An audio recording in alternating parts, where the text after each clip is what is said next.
What is up, and welcome to another edition of the Bruin Bible. Will Decker, your host. Make sure you guys are liking and subscribing the podcast. We are brought to you guys today by our advertisers. Our advertisers are Bell to Bell Fitness, Shator, a realtor out in Arizona, former Bruin alum, and my main man Howard Chang, a realtor right here in Los Angeles. Let's go through them, guys. Bell to Bell Fitness is a boxing gym on the West Coast used by their FIT acronym, Fight Inspired Training. My main man, Tony Gonzalez, was the boxing coach for UCLA for over 10 years. He has built this gym on the West Side to learn how to boxing, stay in shape, and get you all the essentials you need to become somebody that is obsessed with boxing and fitness. Make sure to check it out. Go into Bell to Bell Fitness and say you heard about it from the Bruin Bible, and you're going to get a free session with Tony Gonzalez. So make sure to check that out. Shator, my main man. Shator is a licensed real estate agent in Arizona and a lifelong Bruin. He's a current Wooden Athletic Fund donor and football season ticket holder. When not selling houses or going to UCLA games, he loves to travel the country, checking out different arenas, ballparks, and stadiums. If you're looking to make the move to Arizona or know someone who is, please reach out to our loyal friend, Mr. Shator. His phone number is 602-487-3975. Once again, his number is 602-487-3975. Make sure to check that out. And then the local realtor we got out here, Howard Chang. Howard Chang is a local realtor with the Serene team at eXp Realty. Their team has an office right here in Culver City, though they help clients buy and sell homes all over the LA County and the surrounding areas. Howard and his team do a ton of business and are super in tune with the market, knowing winning strategies to give their clients a competitive advantage. Have amazing vendor referrals, are a one-stop shop for anything real estate, and just provide a ton of value for their clients. Howard and his partner, Kyle Draper, are UCLA alums and a huge fans of the UCLA football and basketball programs. You will often see them at games, tailgating and networking, and staying involved with the UCLA alumni community. They would love to help any fellow alumni with accomplishing their real estate goals. So if you guys have any real estate needs in the LA area, look no further. Howard is your guy. All right, guys, we're going to go into the episode. Man, what is up? And welcome to the Bruin Bible, brought to you by Bet Online. We're officially back from Media Day. We were able to talk to your fellow Bruins out there, the J. Michael Sturdivants, the Ethan Garbers, the Jay Toia, and the head man in charge, Deshaun Foster. Will Decker here with my main man, the madman to my right. He was sorely missed out in Indy. He had a huge work schedule going on. But, man, we understand, but it was sad not to have you by our side out there, brother. How are we doing on this Sunday night? Ready to recap the Big Ten Media Day week that was? Doing well, Thriller. I wish I could have been there with you and Ryan. It looked like so much fun, and but just so proud of you guys and you in particular, Will, for getting involved, asking so many questions, and certainly not just limited to UCLA. I mean, you dove in and asked so many Big Ten coaches questions and got very lovely insights in terms of the dynamics of the conference, what the perception of UCLA is, and just kind of overall competitiveness moving into September here as we're on the cusp of football season. So can't wait to dive it all in with you, brother. But I was kicking myself, but work came in the way of this. But so excited to break it down with you, and was so proud to see you out there. Yeah, man. And, with everything going on, we got to address the elephant in the room. But before we do, I just got to give some clarity on my right eye. It is infected right now, but nothing stops me from recording the Bruin Bible for you guys. So just, if you're watching the visual podcast, it looks a little weird. I got an infection in my right eye. But long story short, we got to address the elephant in the room. The opening presser from Deshaun Foster. And I want to be very honest about this and really dive into it. I think it was a moment where it just felt too big for Deshaun in that specific instance. I am in full support of Deshaun Foster as the head coach of UCLA. But, man, I think he would tell you the same thing that I feel, where it's like we were all kind of disappointed by the initial introduction for UCLA's head coach. And, it's one of those instances where it's tough to kind of put into words, because this was our initial, intro to the Big Ten, if you will. So it was a big kind of moment for UCLA to kind of declare what they are, what they stand for, what are some of the values that we're going to be bringing to that. And he did answer some of those in the questions, but man, You know, I can't come away not disappointed with what happened there. Ultimately, press conference will never decide what actually happens on the field. For those that are doubting, his potential as a head coach, look back on what happened when he was announced as the team's head coach or in his initial press conference for UCLA where he's wiping away tears. There's still that guy in there. It was just one bad press conference at the end of the day, but we need to address it, man. And give me your initial, reaction to the Deshaun Foster press conference and how you're feeling about it, 4 or 5 days removed from it now. Yeah, well, it was really interesting because obviously you guys were there. I was sort of watching it on television, kind of from that perspective, and obviously very excited about his introduction. And this is sort of the first official moment in the Big Ten. Each coach obviously gets 15 minutes to address. It's almost a State of the Union of the team. You get the 15 minutes, and then obviously the coaches kind of go into the scrum for the media interaction. So very much looking forward to him talking about, I thought, UCLA being this sleeping giant with all of these different resources, all the different elements, and now we're going to put it together. Him potentially talking about Dre, obviously his approach, his 3 pillars philosophically, him kind of talking about already the jumps that the program has made from a recruiting standpoint, already kind of getting in the top 40 for 2025 and then beyond. And so there were so many different elements that he could have kind of gone with it. Talked about, obviously, his incredible staff led by Eric Bieniemy and just the NFL pedigree there. So I thought there was plenty to share moving forward. And he just kind of got up there and, it was a little bit of a slow start. And then it just felt like, he just kind of panicked a little bit and froze a bit. And, as a Bruin, as someone who sort of bleeds UCLA, my dad was watching. I had other Bruin friends watching. I told everybody, I was like, you got to watch this. This is the big moment. And, we were just kind of rooting for him to say something, and it just became very awkward, unfortunately. And Will, I'll say it. I mean, I think it's sort of measured, right? You never get the second chance to make a first impression. So unfortunately, Now that is the first impression. And that is sort of where we have to now come out of. Now, obviously, to your point, nobody ever won a championship with press conferences. You don't win games, you don't win trophies, you don't accrue stats through press conferences. And the only conversations that truly matter with Deshaun Foster, as much as there's media attention, is with his players. And his players seem to respond to him so well. So we think very highly about Deshaun moving forward. I don't think this dents it in any way, shape, or form.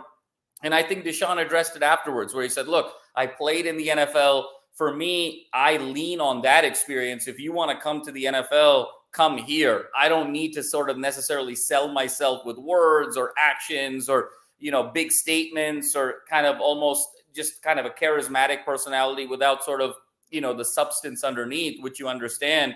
But I think for Deshaun, it's going to be important. This is, I think, a very teachable moment that he has to walk the walk, but he's also got to talk the talk. It can't just be walk. And the reason is, Will, to our point, every time you get up in front of a camera, every time you have a microphone that's kind of pushed up against your face, it's an opportunity to recruit. It's an opportunity to recruit players, and it's an opportunity to get more NIL. I remember Michael Jordan famously said in the late 80s, early 90s that every time, why was he always so meticulous with his suits, with, his demeanor, with his words, every time he stepped outside his hotel? Because he said, every time I stepped outside the hotel, it was an opportunity for another endorsement. And that's kind of the approach that Deshaun needs to take now moving forward, that every time he's making a public statement, A, it's an opportunity, it's a platform indirectly to recruit players, and B, it's a platform to be able to accrue more sponsorship, more services from an NIL perspective. So obviously he's an understated guy. He's got tons of substance, but I think hopefully this is a teachable moment now where it's walking the walk as well as talking the talk. And hopefully the athletic department can come and help as well. I think he needs a little bit of media training, just have a little bit more confidence in terms of how he approaches the media. So I think these are all teachable and fixable things, but now we know what we need to do moving forward. Yeah, just giving him a plan when he gets up to the stand for the first time. And, I think this could have been prevented, with some of the UCLA practices that they do have in place, where he only spoke to the media, I think, twice under Chip Kelly beforehand. You got to give this guy some reps if he wants to be a head coach someday. That helps out, man. That really helps out if Deshaun had face the media once a week, even just once a week for multiple years when he was the best running backs coach within college football. I am by no means out on him, but like you said, this was a first impression within the Big Ten. A lot of people were doubting UCLA, and that kind of confirmed a lot of their doubts, moving into the season. Not going to play a factor. I am still fully on board with Deshaun Foster being the head coach of UCLA. Let's see how it plays out. It's going to be a lot of fun to do that. Outside of that storyline, there was one that particularly stood out to me, and I sent you this beforehand so we can kind of talk about it coming into this episode. Eric Bieniemy's offense. And I was able to sit down with the likes of Ethan Garbers and J. Michael Sturdivant to talk about Eric Bieniemy's offense and what it means moving forward for them. They learned a whole new offense where Chip Kelly was a little bit more run-based. This looks more of like a West Coast offense, quick hitch passes, using the middle of the field to kind of open up big lanes for runs and the deep shot, potentially with your guy like J. Michael Sturdivant there from the beginning. So I want to talk about, with you specifically, what do you think this Bieniemy offense is going to look like? And who are some of the players in your eyes that are going to stand out when it comes to the new Bieniemy offense? As I've flipped the script on some of these guys. So I thought Harden was going to be, a 1,400-yard rusher. Hey, I looked into the details when he was a offensive coordinator from 2018 to 2023. He did not have a 1,000-yard rusher over that 5-year span. So I'm thinking more pass heavy, get the ball to your studs, your Loyas, your Sturdivants, things like that. What are you thinking about the offense as we roll forward? Yeah, well, it was really interesting to hear the players talk last week about the Bieniemy offense. And one of the things that really struck me in hearing some of that was the language. They talked about how the language has completely changed around how plays are called, the variation of those plays, the configuration of those plays, much more complex than even the Chip Kelly offense. And they talked about how there was really an education that they're still going through, that they went through in the spring and they continue to go through leading into the fall, about just a fluency and a familiarity with Eric Bieniemy's sort of offensive language, and just the fact that the trees are so complex because every one play has 4 or 5 or 6 variations that it just leads to a number of different variations. You got to understand concepts more than you have to understand the individual plays. And in that sense, Will, when I heard the players talk, it actually reminded me a lot of Phil Jackson's triangle offense, where when you think about the triangle as a concept of ball movement and being able to kind of create individual triangles at various forms of the court, but then you have variation off of that in so many different ways. You can sort of kick it out for 3. You can drop it in terms of backdoor for a layup. You can post up. You can do all of these different things, flare screens, multiple picks, all of those things. It really reminded me of sort of the football equivalent of the triangle offense. And I think what was really key when you sort of go back and think about the Eric Bieniemy offenses of the last 5, 6, 7 years, there's really one word for me, Will, that shines above the rest, and it's versatility. When you talk about the Bieniemy offense, right, you talk about various formations. You're in power just as much as you are in 11 formation or 22 formation. And when you look at it, even when you talk about the run game itself, right, what was the staple of the Chip Kelly run game? It was that zone read, right, into those sort of running lanes. You get the offensive linemen all kind of anchoring on one angle, and you really kind of create that wave, right? That zone scheme rushing. And with Bieniemy, there is a zone element, there's a zone scheme element, there's a gap scheme element, there's a power element. So there's so much variation with the run. You talk about 2 running backs, 2 tight ends. You talk about 1 running back, 1 tight end. You talk about spreading it out. And then even with the offensive linemen, Will, you talk about kind of guys stacked together or the splits get wider. So it's just so much variation when it comes to the Bieniemy offense. I think there's larger concepts that he wants to accomplish in terms of using the passing game as a mechanism, the short passing game for tempo, for clock control, to be able to almost be sort of a pseudo run game in a lot of ways. He wants to use balance and variety, both run and pass. But then the nuance within that, I think, is really critical. And so when we think about Bieniemy and what he really values, and you think about it from a versatility standpoint, I mean, I think Keegan Jones is one that really sort of stands out here, Will, in terms of the backfield. Just his ability to be able to catch the ball out of the backfield, run out of the backfield. You get him into jet sweep situations. You get him into motion situations. You can stack him out wide. So I think Keegan Jones, to me, really stands out.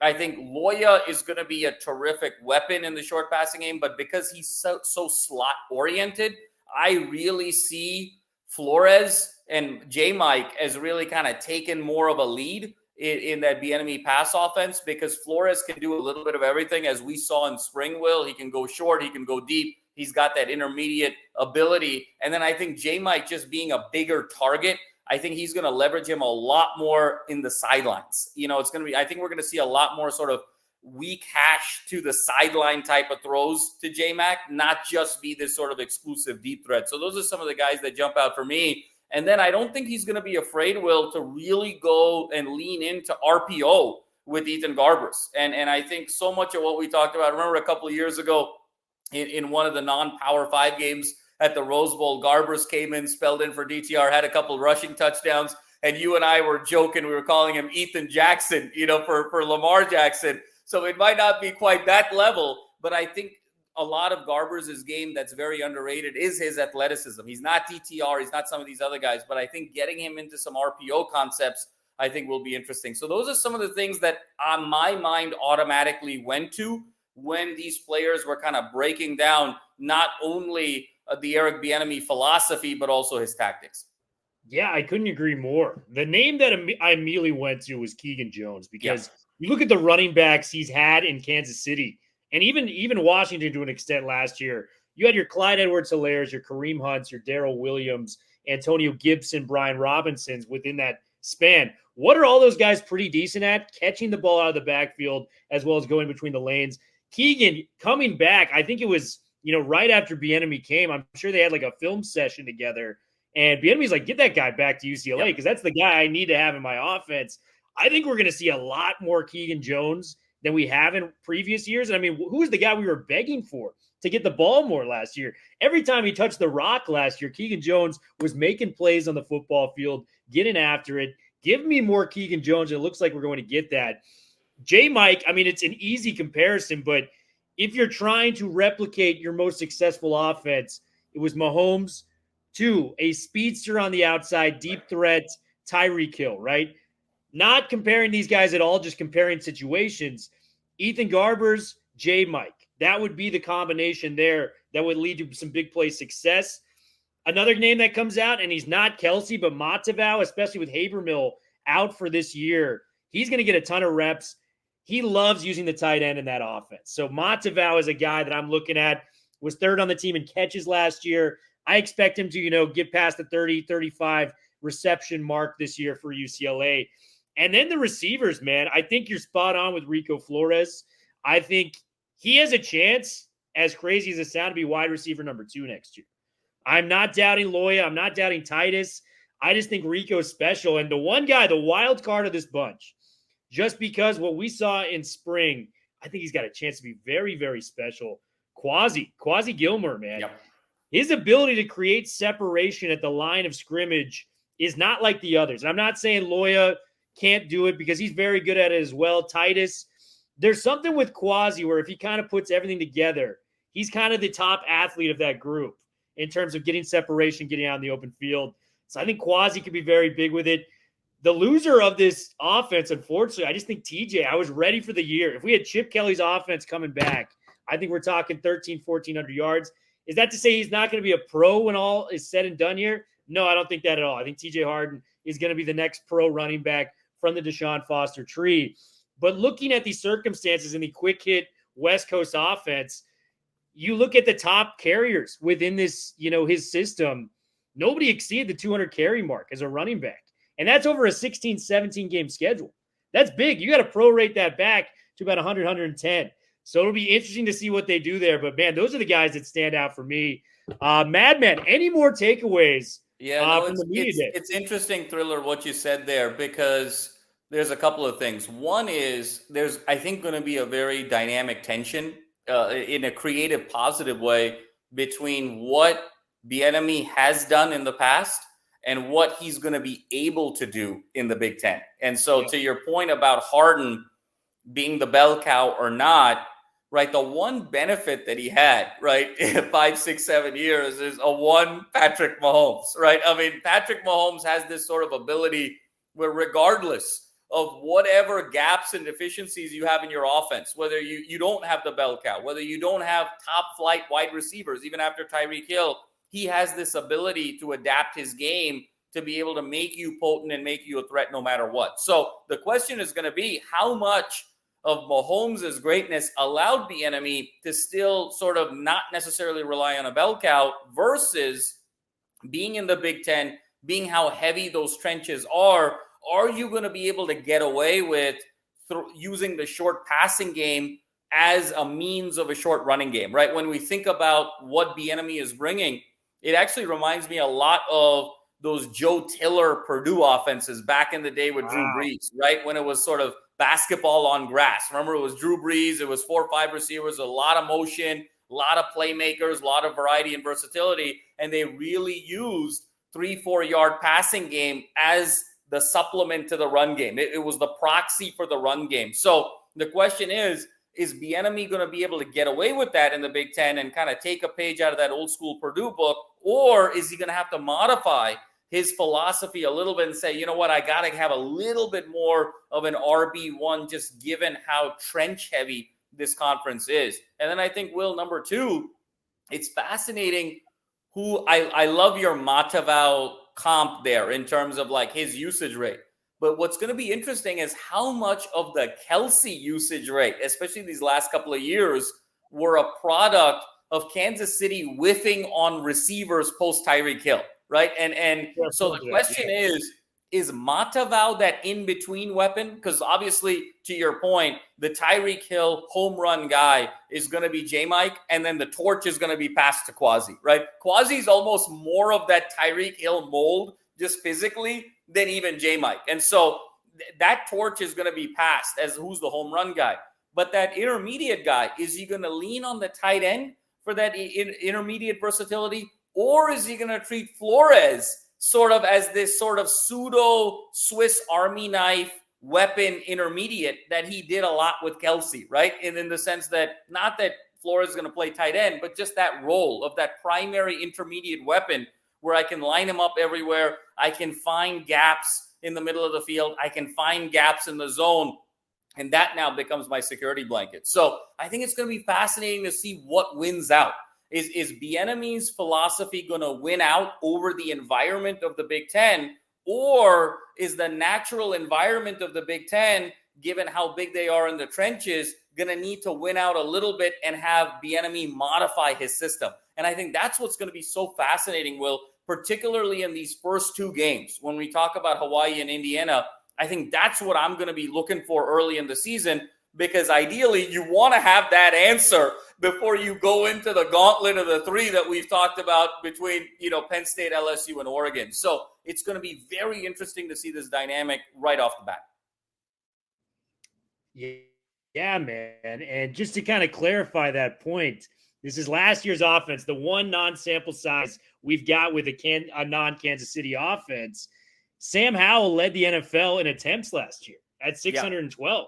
I know they were down in a lot of those games, but man, 612 attempts compared to their lead ball carrier, Brian Robinson, at 178. That's just what the numbers are. So, we're expecting a lot more passing than the run game, and it's very interesting to kind of dive into this.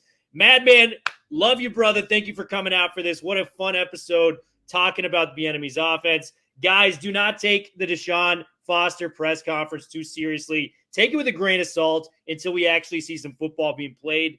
Then you can warrant some criticism, but we're not going to overreact to a press conference. It's that time of year. Everyone is looking for anything sports related as a headline. Unfortunately, that was made it, but UCLA, I believe, is still in good hands. We are out. We will be back with another episode this week with potentially a very special guest. We are out, guys. You guys have a good one.